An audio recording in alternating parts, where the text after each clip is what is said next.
RTC और पनबस के कच्चे मुलाजिम आज पंजाब सीएम कैप्टन अमरिंदर सिंह से मिलने गए थे। उनसे तो उनकी मुलाकात नहीं हुई, पर उनके मुख्य सकत्तर से उनकी मुलाकात हुई और इस मीटिंग को आके बाहर बता रहे हैं कि वो बेसिटर रही है। जिन जिन मुद्दों के ऊपर डिस्कस करने वो लोग गए थे, उनमें से किसी भी एक मुद्दे पर उन्हें संतुष्टिजनक जवाब नहीं मिला है, चाहे वो भर्ती को लेकर हो गया हो या फिर नई बसेस को लाने को लेकर। इन सभी पर ही उन्हें कोई भी संतुष्टिजनक जवाब नहीं मिला है, जिसके चलते उन्होंने कह दिया है कि उनका जो प्रदर्शन है और जो उनकी तरफ से जो स्ट्राइक है वो लगातार चलती रहेगी।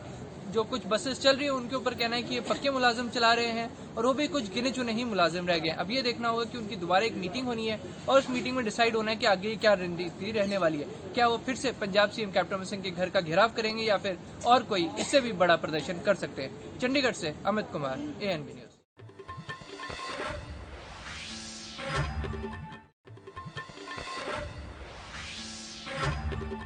अमेठी में बेपटरी हुई स्वास्थ्य व्यवस्था को लेकर आज महिला मोर्चा की रीता सिंह ने धरना प्रदर्शन किया। जिला अस्पताल में पहुंचकर उन्होंने लाठी डंडों से लैस होकर धरना प्रदर्शन किया। वहीं पर जो है उन्होंने बताया कि जो है अमेठी में जनपद का जो जिला चिकित्सालय है वहां पे स्वास्थ्य व्यवस्था बेपटरी हो गई है। वहां पे जो डॉक्टर हैं CHC से संबंधित है उनको जिला अस्पताल में संबंधित किया गया है। ऐसे में जो है 6 डॉक्टरों के भरोसे जिला अस्पताल चल रहा है। वहाँ पे स्टाफ नर्स जो है उनको भी जो है वहाँ पे उनकी कोई व्यवस्था नहीं है। और वहाँ पे सबसे बड़ी व्यवस्था जो होती है महिलाओं के लिए, जो गर्भवती महिलाएं हैं उनको अल्ट्रासाउंड की मशीन यहाँ पे नहीं है। अभी 2 दिन पहले ही मशीन आई है और उन मशीनों को चलाने के लिए अभी वहाँ पे कोई जो है उपलब्ध नहीं है व्यवस्था। ऐसे में जो है गर्भवती महिलाओं की सबसे ज़्यादा समस्याएं हो रही हैं, जिसको लेके आज किसान मोर्चा की जो महिला अध्यक्ष थी उन्होंने आज धरना प्रदर्शन किया और ऐसे में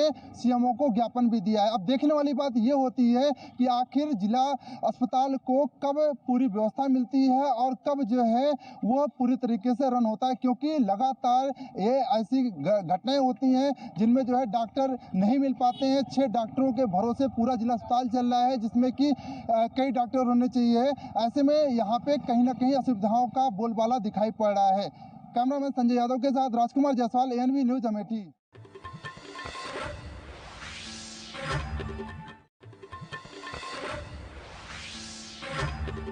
इस समय उत्तर प्रदेश में एक विचित्र बुखार ने अपनी एक अलग जगह बना ली है। ये धीरे धीरे पैर पसारता हुआ ये बुखार कहीं पर डेंगू के नाम से है तो कहीं पर मलेरिया के नाम से। फिलहाल ऐसा देखा जा रहा है कानपुर के अंतर कि मलेरिया और डेंगू के मरीज लगभग तेजी से बढ़ते चले जा रहे हैं।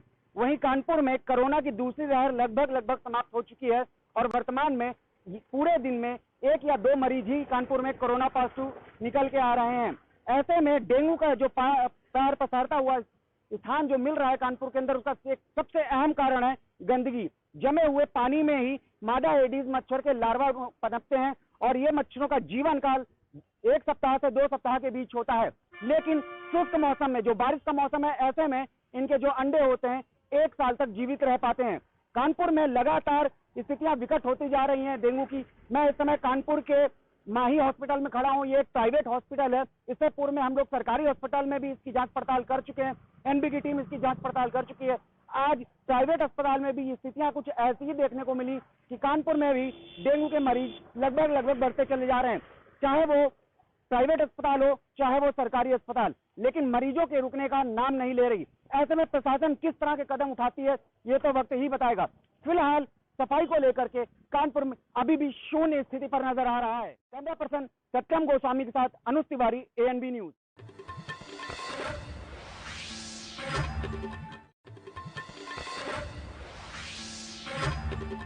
दीवार गिराने को लेकर 2 पक्षों में लाठी डंडे ईंट पथराव जमकर चले। चरवा थाना क्षेत्र के पिपरी गांव में दीवार उठाने को लेकर 2 पक्षों में कहासुनी हो गई। जमकर लाठी डंडे और ईंट पथराव चले। महिलाएं भी एक दूसरे पर ईंट पथराव चलाए। घायलों को जिला अस्पताल में एडमिट किया गया है। दोनों पक्षों का इलाज जिला अस्पताल में चल रहा है। पुलिस दोनों पक्ष से तहरीर लेकर जांच में जुटी है। बताया जा रहा है कि कल शाम लगभग 6 बजे दीवार उठाई जा रही थी, तभी उसमें दोनों पक्ष में कहासुनी हो गई। जमकर लाठी डंडे और ईंट पथराव चले। वीडियो सोशल मीडिया पर वायरल होने के बाद पुलिस मौके पर पहुंचकर कार्रवाई कर रही है। Aiman Ahmad, ANB news, Kaushambi.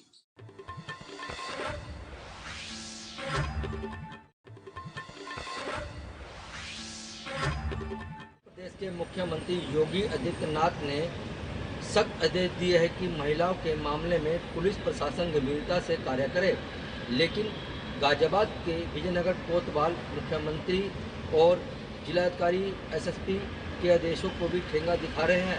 जी हाँ, हम आपको बता दें कि एक महिला को कुछ दबंग लोग पीटते हुए दिखाई दे रहे हैं। वीडियो तेजी से वायरल हो रहा है। पीड़ित ने इसकी शिकायत विजयनगर थाने की तो उल्टा पीड़ित के भाई को विजयनगर कोतवाल ने थाने में बंद कर दिया।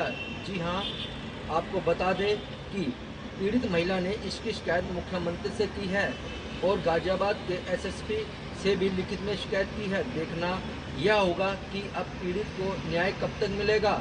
लेकिन आपको बता दें कि विजयनगर थाने के कोतवाल ऐसे कई मामले आ चुके हैं जो पीड़ित की सुनवाई नहीं करते और दबंगों और रसूखदारों को के फ़ोन पर उनकी पैरवी करते दिखाई देते हैं।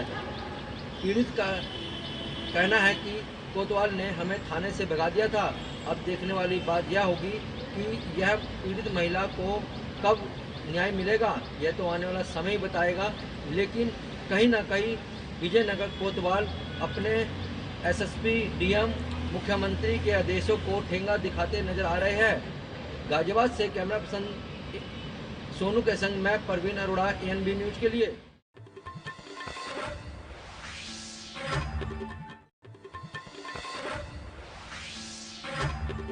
जैसे कि हम बात कर लें, जनपद जालौन में लगातार चोरों का आतंक देखने को मिल रहा है। वहीं चोर खुलेआम पुलिस प्रशासन को चुनौती भी दे रहे हैं। वहीं आज जनपद जालौन के मुख्यालय औरई के बगोर थाना क्षेत्र के मोहम्मदाबाद में चोरों ने 4 जगह चोरी की घटना को अंजाम दिया। वहीं मुख्यालय औरई के मौनी मंदिर के पास से सराफा व्यापारी के पास से बदमाश ने 1 किलो 700 ग्राम चांदी चुराकर भाग गया। वहीं जब हमने सराफा व्यापारी से बात की तो उसने बताया कि मेरे पास से 1 किलो 700 ग्राम चांदी चुराकर बदमाश भाग गया। वहीं मैंने उसका पीछा भी किया, लेकिन मैंने उसका पीछा नहीं कर पाया। वहीं जैसे ही इस पूरे मामले की जानकारी पुलिस प्रशासन को लगी, पुलिस प्रशासन तत्काल मौके पर पहुंचकर जांच पड़ताल में जुट गया। वहीं मौके पर पहुंचे अपर पुलिस अधीक्षक, जब हमने उनसे बात की तो उन्होंने बताया कि एक सराफा व्यापारी के पास से सूचना आई है कि मेरे पास 1 किलो 700 ग्राम चांदी थी जो कि बदमाश चुरा ले गए। ये टप्पेबाजी की क्या पूरा मामला है सर?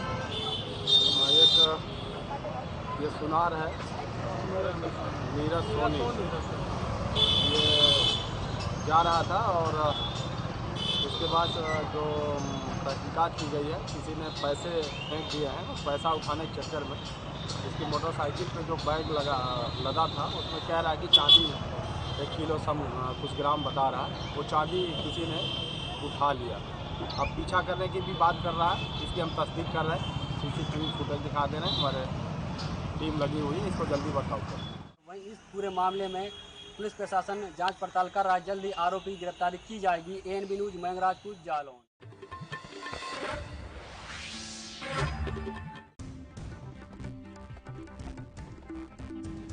देवरिया की साइबर टीम ने आज 4 ऐसे अभियुक्तों को गिरफ्तार किया है जो लोगों के अंगूठे का क्लोन बनाकर ठगी करते थे। और यह मामला प्रकाश में आने के बाद साइबर टीम ने यहां पर 4 अभियुक्तों को दबोचा है, जिनके पास से 17 अंगूठे का थंब, 5 मोबाइल और 22 आधार कार्ड सहित 52,000 रुपये भी बरामद किए हैं। बताया जा रहा है कि ये नए तरीके का गैंग है जो लोगों से हाथ मिलाने के बहाने उन्हें हाथ मिलाते थे और अंगूठे का उनका थंब ले लेते थे। वो इसमें फेविकोल और तेल और केमिकल का यूज करते थे, जिससे बाद में वो सुखाकर उसका थंब बनाते थे और लोगों के आधार सरकार की योजनाओं को लाभ दिलाने के नाम से मांगते थे किसी बहाने और लोगों के पैसे निकालते थे। बताया जा रहा है कि 5 लाख से ऊपर की ठगी करने वाले इस गिरोह का पर्दाफाश हुआ है और इसकी पूरी जानकारी देवरिया के पुलिस अधीक्षक डॉक्टर श्रीपत मिश्र ने आज मनोरंजन कक्ष में पत्रकारों से साझा करते हुए बताया कि इसका मास्टरमाइंड जो है बिहार जनपद के गोपालगंज जिले का रहने वाला है और देवरिया के 3 लोगों को ट्रेंड कर या योजना बना के लोगों से ठगी करता था। ये जालसाज ऐसे किस्म के थे जो लोगों से सिर्फ हालचाल में हाथ मिलाते थे और अंगूठे का थंब लेते थे। तो सावधान रहने की ज़रूरत है कि हाथ मिलाने वाले भी थंब लेके आपके रुपए के चंपत लगा सकते हैं। इस खुलासे के बाद से लोगों में काफ़ी भय बना हुआ है। अब हाथ मिलाने से भी लोग कतरा रहे हैं कि आखिर ऐसे भी योजना बनाकर ठग साइबर सेल की सफलता के बाद लोगों को यह बात आज साफ सामने आई कि ऐसे भी ठग घूम रहे हैं जो किसी तरह लोगों के रुपए पे उनका निशाना है और वह रुपए बैंक से निकासी करके चंपत हो जाते हैं। तो सावधान रहने की ज़रूरत है और अपने आधार कार्ड और अंगूठे का थंब किसी को नहीं बताने की ज़रूरत है। यह पुलिस अधीक्षक डॉक्टर श्रीपत मिश्र का आह्वान है जिले के लिए और सचेत रहने का निर्देश भी है, जिससे अपनी सुरक्षा के साथ अपने धन की सुरक्षा भी हो सके। देवरिया से विशाल मिश्रा, NB न्यूज़।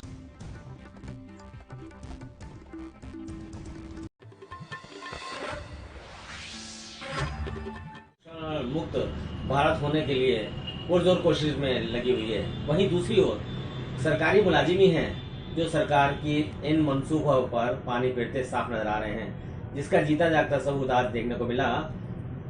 तहसील मीरगंज बरेली के एक सरकारी प्राइमरी विद्यालय का ग्राम पहुंचा का ये मामला है, जहां पर सरकारी विद्यालय में किसी भी तरीके का मिड डे मील विगत 17 माह से बच्चों को उपलब्ध नहीं हो सका, जिसके संदर्भ में वहां के ग्राम प्रधान से बात की। उन्होंने भी साफ तौर पर मीडिया को बताया कि यहाँ 17 महीने से आज तक मिड डे मील बच्चों को उपलब्ध नहीं कराया गया है। वहीं हेड मास्टर से बात हुई तो उन्होंने भी इस बात के लिए स्वीकार किया कि कई बार उन्होंने कहा ये भी ऐसे मैडम से कहने के बावजूद भी बच्चों को मिड डे मील उपलब्ध नहीं कराया गया है। वहीं एक मामला दूसरा इसी विद्यालय का देखने में नजर आया। जो हेड मास्टर गंगवार हैं, उन्होंने अपने 6 दिन आकर पूरे महीने के वेतन को इन्हीं ABSA रचना सिंह मैडम के सहयोग से वित्तीय सुविधा शुल्क देने के दौरान अपना वेतन पूरी तरीके से हासिल कर लिया। जब से स्कूल खुला है ना, तो जूनियर हाई स्कूल प्राइमरी में खाना नहीं बन रहा है। खाना नहीं बन रहा है? हाँ जी। ये शिकायत आपने कहीं उच्च अधिकारियों को दी? जी, मैंने जो BLO बैठते हैं उनको शिकायत की थी, रचना सिंह को।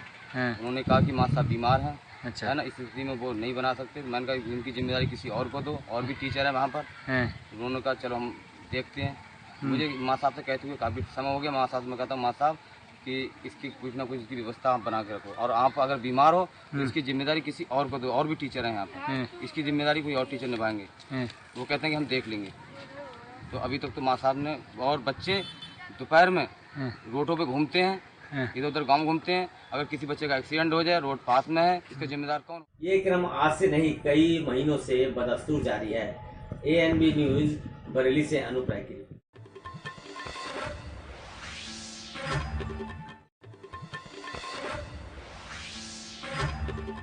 मध्य प्रदेश सरकार लाखों रुपए खर्चा करके गौशाला का निर्माण करा रही है, लेकिन आज भी गौएं ज़्यादातर सड़कों पर देखने को मिल जाती हैं और लगातार आए दिन गौओं की हत्याएं भी हो रही हैं, दुर्घटनाएं भी हो रही हैं, जिस कारण से गौ लगातार मरने की कगार पे आ गई हैं। लेकिन इसकी चिंता ना तो शासन को है और ना ही प्रशासन को है। तो वहीं मध्य प्रदेश के रीवा जिले में गौशाला सिर्फ कमाई का जरिया बन चुका है। आखिर इसका जिम्मेदार कौन है, यह अपने आप में ही एक बहुत बड़ा सवाल बनकर रह गया है। हालांकि आज मध्य प्रदेश के रीवा जिले में किसानों के द्वारा जंगी धरना प्रदर्शन किया गया और रीवा के जवा तहसील में सैकड़ों किसान एकत्रित हुए और वहां पर आवारा जितने भी पशु थे इनको तहसील परिसर में ले जाकर रख दिया गया और तहसील परिसर में वहां पर सैकड़ों की संख्या में किसान पहुंचे और सैकड़ों की संख्या में पशुओं को भी ले गए और जितने आवारा पशु थे वहां पर बेड़ दिए।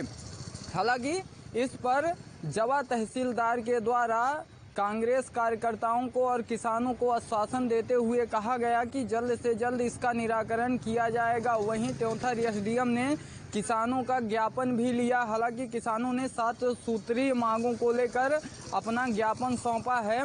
वहीं SDM के द्वारा तत्काल आवारा पशुओं को गौशाला में रखवा दिया गया है, लेकिन इसका निराकरण यहीं पे ख़त्म नहीं होता, क्योंकि लगातार रीवा जिले में यह देखने को मिल जाता है कि पहले तो गौओं को ले जाकर गौशालाएं में रखवा देंगे, लेकिन बाद में गौशाला से उन्हें हटा दिया जाता है और सड़कों पर ला दिया जाता है, जिस कारण से आए दिन दुर्घटनाएं भी घट रही हैं। हालांकि जवा में आज किसानों के द्वारा 7 सूत्री मांगों को लेकर जंगी प्रदर्शन किया गया और वहीं बिजली की समस्या को लेकर भी अपनी मांगें रखी गई हैं, जिस पर एसडीएम त्योंथर के द्वारा यह आश्वासन दिया गया है कि जल्द से जल्द इसका निराकरण किया जाएगा। लेकिन जो इन दिनों मध्य प्रदेश के रीवा जिले में गऊ की समस्याएं हैं, यह बेहद ही चिंता का विषय बना हुआ है, क्योंकि आए दिन दुर्घटनाएं हो रही हैं और गऊ जो कि भारत देश में गऊ को माता की उपाधि दी गई है, लेकिन वह सड़कों पर लाचार और बेबस मरने के लिए छोड़ दी जाती हैं, जबकि शासन के द्वारा लाखों रुपए, लगभग एक गौशाला को बनवाने में 27 से 30 लाख रुपए लग जाते हैं। 27 से 30 लाख रुपए मध्य प्रदेश सरकार के द्वारा दिए जाते हैं, गौशाला बन भी जाते हैं और कई सारे गौशाला बन चुके हैं, लेकिन गौशाला सिर्फ नाम के लिए गौशाला बने हुए हैं और पूरे के पूरे गौशाला खाली पड़े हुए हैं।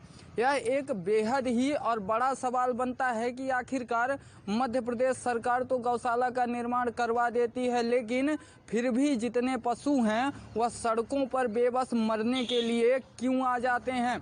यह अपने आप में ही एक बहुत बड़ा सवाल बनकर रह जाता है। क्या इसका निराकरण हो पाएगा या फिर नहीं हो पाएगा, यह देखने वाली बात होगी। एएनबी न्यूज़ के साथ संवाददाता विजय त्रिपाठी, रीवा। कुशीनगर जनपद के तमकुही रास्ते अहिरौली धाम को जाने वाली सड़क अत्यंत ही जर्जर हो चुकी है।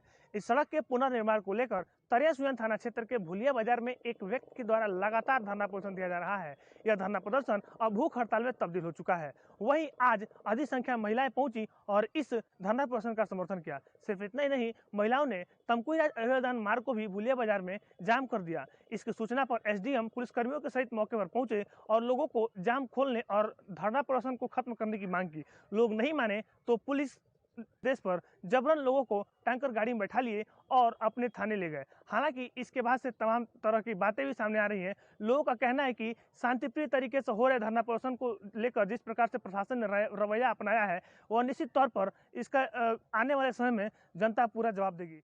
मैं जो है तमकुही रास्ते से अहिरौली धाम जो मुख्य मार्ग है, इसकी सड़क पुनर्निर्माण को लेकर जो है मैं धरने पे लगातार 25 दिनों से मैं धरने पे था। उसको जो मैं अनशन में तब्दील कर दिया हूँ, भूख हड़ताल में। कल से मैंने तब्दील किया है 25 तारीख से, और अभी अनिश्चितकालीन जो है जब जारी रहेगा, जब तक जो है हमारे अंदर जब तक ये संघर्ष हमारे अंदर सांस चलेगा।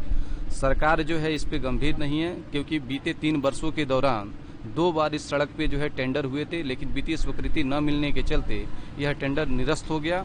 ये सरकार की नाकामी है, जिसके चलते जो है यहाँ के लोगों को परेशानियों का सामना करना पड़ रहा है। निरंतर दुर्घटनाएं हो रही हैं, लेकिन कोई भी अधिकारी व नेता इस मामले को गंभीर नहीं है।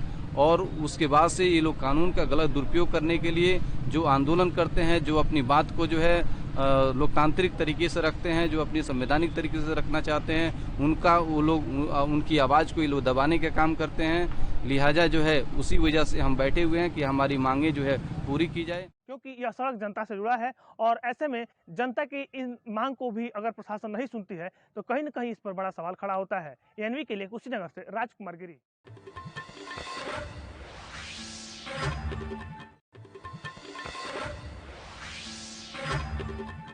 पहाड़ी व मैदानी इलाकों में बेतहाशा बारिश के कारण हमारे बिजनौर में भी अफजलगढ़ थाना क्षेत्र में अफगानपुर इलाके में एक गौशाला में कई फीट पानी भर गया है और वैसे भी पूरे गांव में पानी ही पानी दिखाई दे रहा है। हम इसमें कहना क्या चाहेंगे, हर वर्ष में ही हम अपनी लखनऊ सरकार तक विभाग को हर बार सूचना देते रहते हैं, समय समय पर सूचना देते हैं कि ये बंदा क्षतिग्रस्त हो चुका और इस पर भाई कोई कार्य कराएं। और ये अधिकारियों, संबंधित अधिकारियों द्वारा क्या होता है, थोड़ा बहुत काम करा दिया, कुछ उधर करा दिया, कुछ इधर करा दिया, लेकिन कोई ढंग से काम नहीं हो पाया। लेकिन हमें ये आश्वासन दिया जाता है, झूठा आश्वासन, कि भाई यहाँ पर तो आपके टाइल लगवा देंगे, इसको हाइट बढ़ा देंगे, इसको बिल्कुल बढ़िया कर देंगे, ऐसा करा देंगे वैसा। लेकिन आज तक यहाँ कुछ ऐसा नहीं हो पाया। थोड़ी बहुत मिट्टी कार्य होता है, लेकिन इससे संतुष्टिजनक कोई कार्य नहीं होता। हर बार हमें धोखा दिया जाता। और ये वो जो बंदा है पूरा यहाँ से लगाकर ये मीरापुर 500 मीटर 500 मीटर लगभग पूरा क्षतिग्रस्त हो चुका है। जगह जगह पर पानी रिसाव हो रहा है, जहां जिसको लेकर प्रशासन भी सतर्क हो गया है और राहत कार्य चला रहा है तथा गांव में लोगों में दहशत का माहौल है। एएनबी न्यूज़ से गुड्डू भारती, बिजनौर।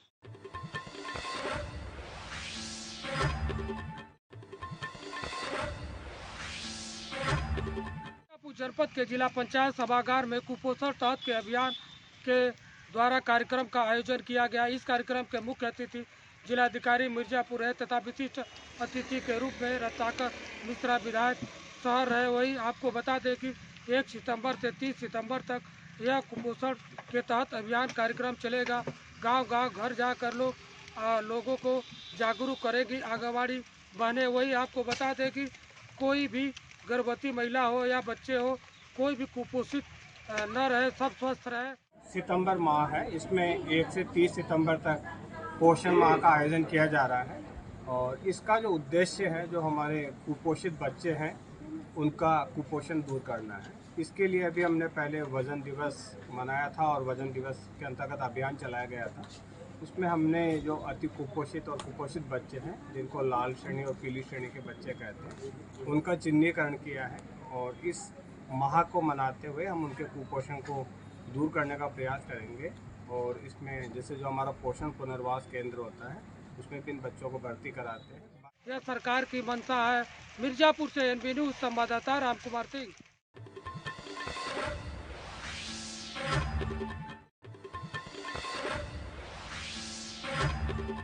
मुंबई के दहिसर पुलिस स्टेशन के हद में एक अपहरण का मामला सामने आया है, जहां भांजे ने अपनी मामा के हाथ पैर बांधकर उसके मुंह में कपड़े डालकर घने जंगल में फेंक दिया था।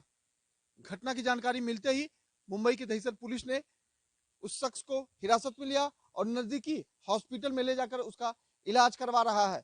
फिलहाल यह जानकारी मिली थी जब वह शख्स रेंगते हुए जंगल से बाहर आ रहा था। उसी दौरान एक महिला की नजर उस पर पड़ी। जब महिला ने कंट्रोल पर कॉल करके पुलिस को जानकारी दी, उसके बाद पुलिस आनंद फानंद में उसको हिरासत में लेकर इलाज करवा रहे। फिलहाल भांजे की तलाश में मुंबई की दहिसर पुलिस लगी थी। करीब 4 घंटे के बाद भांजे को गिरफ्तार कर लिया गया है। जानकारी यह मिली है कि भांजे और मामा के बीच में कुछ पैसों का लेन देन था, जिसकी वजह से इस तरह का कृत्य उसने किया है। फिलहाल भांजे के अलावा 5 अन्य लोगों को गिरफ्तारी की गई है, जिसके पास यह जानकारी मिली है कि सभी लोगों ने मिलकर मामा के हाथ पैर बांध दिए थे। उसके बाद उसके मुंह में कपड़े डाल दिए थे, जिससे वह आवाज न कर सके, किसी को जानकारी न कर सके। इस तरह की बातें सामने आई है। फिलहाल यह भी बताया गया है कि एमएचबी पुलिस स्टेशन की हद से उसको अपहरण करके दहिसर पुलिस स्टेशन के हद में लाया गया था, जिसको घने जंगल में फेंक दिया गया था। फिलहाल अब मामा का इलाज किया जा रहा है। फिलहाल यह भी जानकारी मिली कि मामा की स्थिति अभी जो है दयनीय बनी हुई है, लगातार उनका इलाज किया जा रहा है। लेकिन यह भी बताया जा रहा है कि मुंबई की दहिसर पुलिस ने 6 आरोपियों को गिरफ्तार किया, जिनके पास से तमाम सारी जानकारियां इकट्ठा की जा रही है। कैमरा पर्सन विनय सिंह के साथ मैं सोनी, एनबी न्यूज, मुंबई।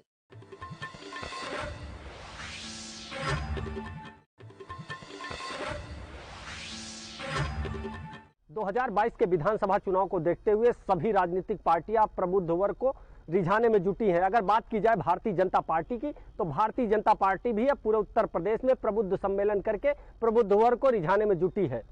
आज रायबरेली पहुंचे उत्तर प्रदेश सरकार के कानून मंत्री ब्रजेश पाठक ने रायबरेली जनपद के बछरावा विधानसभा क्षेत्र के महाराजगंज के ब्लॉक सभागार में प्रबुद्ध सम्मेलन को संबोधित किया। प्रबुद्ध सम्मेलन को संबोधित करते हुए ब्रजेश पाठक ने जहां अपनी सरकार की उपलब्धियों को गिनाया, तो वहीं विपक्षियों पर निशाना साधा। उन्होंने कहा कि बीजेपी सरकार में गरीबों के साथ न्याय होता है, गरीबों को उनका हक मिलता है। बछरावा विधानसभा क्षेत्र में प्रबुद्ध वर्ग का सम्मेलन था। भारतीय जनता पार्टी के प्रदेश नेतृत्व ने तय किया है कि हर विधानसभा क्षेत्र में जो प्रबुद्ध जन हैं, जैसे हमारे अध्यापक बंधु हैं, अधिवक्ता भाई हैं, डॉक्टर्स हैं, इंजीनियर्स हैं, आर्किटेक्ट्स हैं, चार्टर्ड अकाउंटेंट्स हैं, या अन्य समाज में विशिष्ट योगदान देने वाले लोग हैं, उन सबको इकट्ठा करके हम अपनी बातों को उनके समक्ष रख रहे हैं और उनका आशीर्वाद प्राप्त कर रहे हैं। और इसी प्रकार भारतीय जनता पार्टी ने सभी 403 विधानसभा क्षेत्रों में प्रबुद्ध सम्मेलन किए जाने का निर्णय लिया। अन्य सरकारों में ये नहीं था। कैमरा पर्सन सैलन के साथ अमर प्रताप सिंह, एनबी न्यूज, रायबरेली।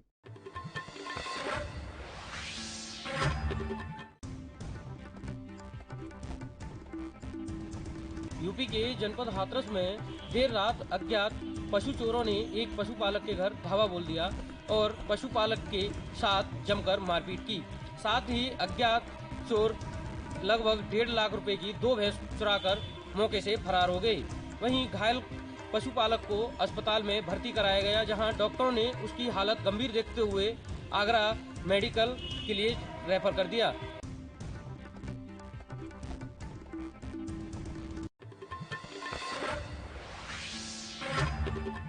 गंगा स्नान करने गए श्रद्धालुओं की भरी ट्रैक्टर ट्राली पलटी, 3 लोग घायल, 1 की मौत। आपको बताते चले पूरा मामला सीतापुर जनपद के कोतवाली देहात का है, जहां चौकी कचनार क्षेत्र में ट्रैक्टर ट्राली भरी श्रद्धालु घर वापस आ रहे थे।